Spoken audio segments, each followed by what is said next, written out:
Wake up now. Introduction, Sleep and How It Works. Chapter 1, Introduction. In sleep, all the voluntary muscles remain inactive and involuntary muscles' functions are reduced. In other words, it is like switching off a machine or placing it in idle mode to allow the machines to cool off and prevent damage. It is mostly done at night where hormone levels are at the lowest.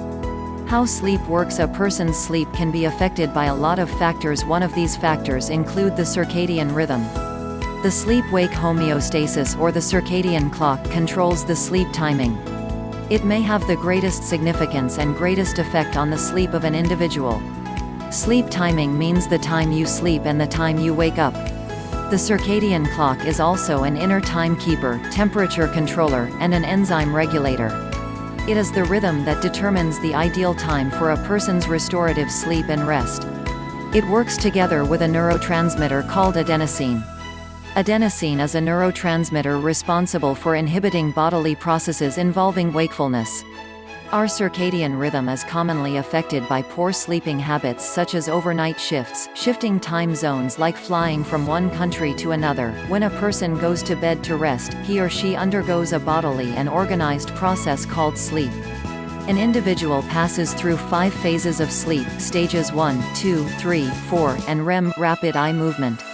These stages progress into a cycle from stage 1 to REM. The cycle may be repeated more than twice in one night.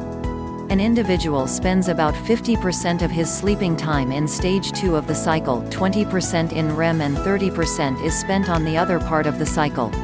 Infants, on the other hand, have different percentages wherein they spend about half of their sleeping time in REM. Stage 1 is the stage in between sleep and wakefulness. A person's sleep would be easily disrupted if the person is in this stage. Muscle activity is still constant and the eye movements are still observed. For the stage 2, the person's sleep gradually deepens. It is harder to wake a person in this stage of sleep. On stages 3 and 4, a person no longer responds to environmental stimuli. Stimuli includes loud noises and bright lights. It is the stage where the person stays before progressing to REM.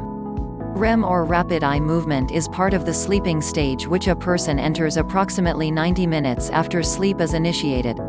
The deepest stage in the sleep cycle and is the hardest time to wake up a person. Muscle activity is greatly reduced but the brain activity is noticeably highest. EEG tests confirm that a person's brain activity during the REM stage is similar to that when a person is awake.